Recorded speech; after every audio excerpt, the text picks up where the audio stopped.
Myself doctor Harikrishna, consultant ఎండి physician, KIMS hospital Bhadrachalam. ఇవాళ topic వచ్చేసరికి blood pressure.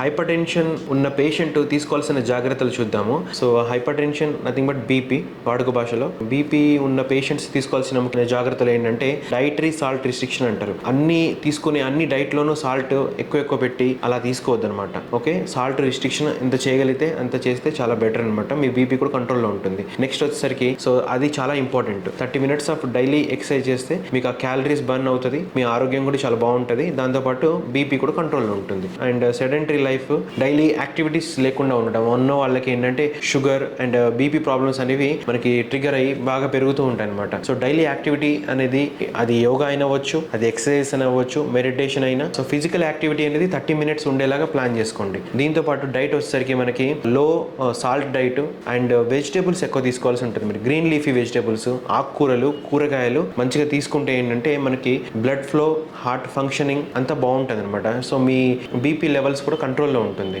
And more over దాంతోపాటు stress ఎక్కువ తీసుకున్న వాళ్ళకి మీరు బీపీ టాబ్లెట్ వేసుకున్నా కూడా మీ బీపీ అనేది కంట్రోల్లో రాదు. సో స్ట్రెస్ కంట్రోల్ చేసుకోవడానికి చాలా మార్గాలు ఉన్నాయి. లైక్ మెడిటేషన్ కానీ, యోగా కానీ, యాంగర్ ఇష్యూస్ ఏమైనా ఉంటే వాటిని కంట్రోల్ చేసుకుంటే ఈ టెక్నిక్స్ ఫాలో అయితే మీకు ఆ స్ట్రెస్ ఎప్పుడైతే తగ్గుతుందో బీపీ ఆటోమేటిక్గా కూడా తగ్గుతుంది.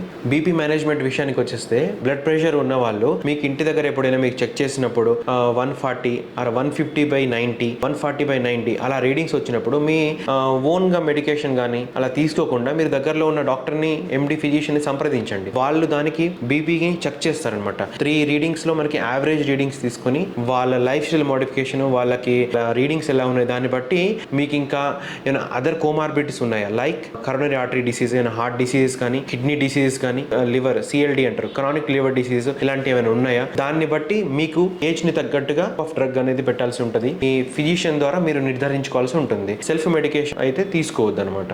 రెగ్యులర్ ఇంటర్వెల్ లో ఒక మంత్లీ వన్స్ అయినా 2 months కి ఒక్కసారైనా డాక్టర్ కి విజిట్ చేయించుకొని బీపీ చెక్ చేసుకుని దాని ప్రకారంగా ఏమైనా డోస్ మోడిఫికేషన్ అవసరమా లేదా అనేది కూడా చాలా ఇంపార్టెంట్ థింగ్. చాలా మంది ఏం చేస్తారంటే ఒక టాబ్లెట్ ఎప్పుడైనా 1 year బ్యాక్ డాక్టర్ గారు రాశారని చెప్పి దాన్ని ఒక 1-2 years పాటు 2 times కానీ బీపీ చెక్ చేసుకోకుండా అదే టాబ్లెట్ ఇయర్స్ తరబడి వాడుతుంటారు అనమాట. అందరికీ నమస్కారం. Thank you.